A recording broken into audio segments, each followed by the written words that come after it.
can you expect? It becomes really hard for T1 because their engage is in the greatest. If you get Yumi ahead. If you don't, you're still going to get so much power on the Cephalios. What's the one thing that T1 always do? This. They go for early Herald with everyone. And this time the rotation isn't read by ADG. Yes, they cross map. Top side of the map. Kana's, because his teleport's almost coming up, they have so much vision control around this rig. T1 feel like they can play this tug-of-war game here, and there's just no real answer, unfortunately, on the side. So again here in the macro game for T1. Well, Flandre is now in trouble. The immediate flash in from Canna, and they just explode the Jace. Flandre with no flash, no way out. Yeah, pretty nice attempt here for T1 to actually kind of bait a fight. Ow. Wild Growth's about to come back up. They're actually committing. Yeah, big Destiny to come forward. And by big, I mean Faker's just going to head into that Pix brush. You're going to lose a lot bottom with this, actually, as T1.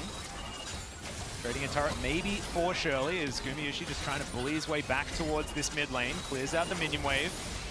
But this is all T1 against the clock as they want to be able to take Shirley. Scout has teleport, so he can join this fight if EDG wants to commit. Getting the turret as well, so they're trading up. He just wants more. He's just trying to slow us down, but T1 are going to get it. Yep, Canna also trying to rotate around, but he's not quite in position. But T1 do manage to lock down the Rift Herald. Now Faker moving on in. There's the final chapter. Maybe a flash needs to be used, but no, it's going to be the stopwatch first. As that bullet time just to zone T1 away from their turret. Now the teleport's going to come through. Moonlight Vigil comes down from Gumayushi already. So much damage available. The flash forward. The dash cannon as well from Canna, but now they're trying to turn it around. The Yumi, unfortunately, oh no, Mako tries to save his jungler, but instead throws his life away, and T1 wipe the team fight. Such a beautiful fight from T1. You have Kana on the flank on the left side there. He gets into a position to push, and then as soon as Edward Gaming push a little bit too far, he can teleport in. You've got that lockdown there. And Edward Gaming, they have a comp that can blow up single targets. They have a lot of burst damage. They have a lot of mobility. But if you actually get the jump on them first when they overextend, T1's composition has so much power. Now we're looking at a 4,000 gold lead. Also mind that one of the biggest tools that you have available as EDG is that bullet time, and that was thrown fully down. No opportunity for EDG to come back into it. Yeah, and here's the new Axe Effect replay. This was the zoning ultimate to come through from Viper to give them space in that mid lane, force T1 out. But Gumayushi landing this Moonlight Vigil is just so important, and the steadfast presence is such high value. Oh yeah, it's that flash engage from Owner, right? We talk about the lack of engage from T1. Well, as it turns out, a punish, and now they're going to grab a second Drake here. The top side. They are going to go turret for turret as far as those outers, but it might be inner turret falling down as well here for T1. As Owner's going to move on round the side. EDG, the rest of them getting into position as, oh dear, that is a very dead Lulu once again. As that is now Moonlight Vigil to come forward, and I think that was the... And EDG recognizes it and goes in hand. Yeah, and in this Axe replay here, you can just see, I mean, the lockdown is there. The root, the Everfrost there, the last chapter. Just the one kill, but it isn't funny. Still, good disengage there from Owner as well, as Destiny's going to come forward. Faker looking for his opportunity. Everfrost onto Viper, but not too much more, as there's the empowered shock blast. Faker still looking for it, as that's a very fast red card, as now the flash forward from Canna. They get the stun onto Flandre, and he is just dead. As soon as Owner gets there and presses W, there is no way out. Put some respect. Keep pushing forward. Put some respect in Kana's name. This guy is making big plays this game. Flash forward there once again. It's not over yet. Yeah, the ulti to come through. His great stun card comes out from Faker. Joy in a little bit of trouble. Now the ulti is on cooldown. Scout flanking through the side, but T1 are not relenting. They're looking to take down this inhibitor turret. And there's the stun. The walk up and stun from Owner is now Scout's in trouble. Owner still pressing forward. Canna getting some damage down onto Viper, who has to get out of there with his Gale Force. And T1, they've just walked in, taken information. Don't have a lot of choices. Look at this. Blind. Oof. I was a little bit scared for Viper there, but he is going to be all right. It's T1 in position. Faker finds the gold card. Everfrost, the chain CC is just too good. And with the Destiny, he can't go invisible. It's just impossible for the Talon to get himself out. And now Destiny from Faker immediately back towards this Baron. No jungler on EDG. It's about as textbook as it gets. And again, the ultimates are down. They were both used in that fight, but there is still the poke available. T1 might get their health bars taken low here, but they're looking for a possible turn. Yep, Faker already on the flank.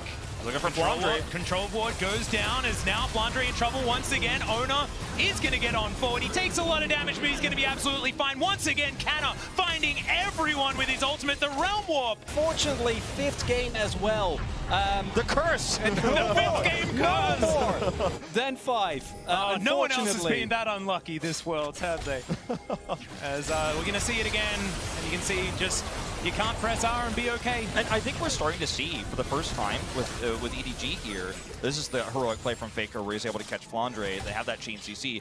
But you're starting to see for the first time that a lot of the domination we've seen from EDG in this group has been around their small advantages and their vision control. And just like everyone else who's faced them and faced the same... It's not a game, too, where as EDG you want to be giving over Mountain Soul Point when you're running this Jace, right? And even the bullet time, you know, MF is really going to struggle against this coming through. I mean, even just the solo Drake, but if they do get the soul, I mean, that's basically game over here. And even clearing vision is a challenge here for EDG. You have to respect that you don't have that vision. I think oftentimes they have not. They've played greedy. They've played like they're ahead when they're not. And it's going to be another inner turret down here. And there's no scaling argument this time for EDG. Yes, you have the rise, but you can't just sit on your laurels and sit back and go, well, we'll be stronger in 5 minutes. We're not that kind of, this is not that kind of game. Also something we haven't noted yet, but Carry Out went for the Putrifier first, which again is really good if you look at the amount of healing available, the Conqueror that's there. But it also means that some of the value, not all of it, we've seen enough Yuumi heal through plenty of previous wounds, but it's another adaptation from T1 that's shown that they were very ready to take on what the Yuumi first pick might bring. And now, this is a gold lead that's going to be very hard to come back from. It's going to be a great combination of ultimates or a possible collapse. If T1 do overextend at any point.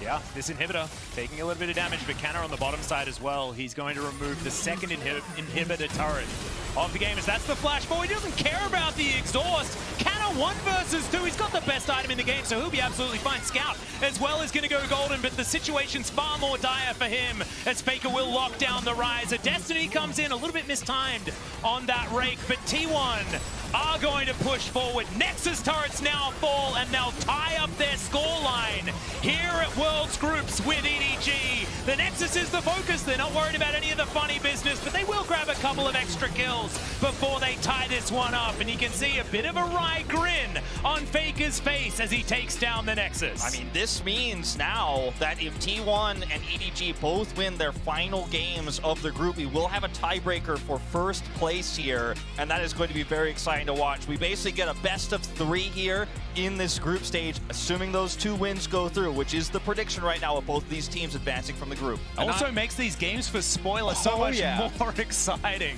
No, I 100% agree, and it also showed us that in the first game, it was EDG that read T1 like a book. Every single play was tracked, Owner couldn't find any possibility, but here in this game, T1 come in with a very clear plan in draft. Yuumi does get first picked, and clearly, the plan that T1 had prepared actually does work out.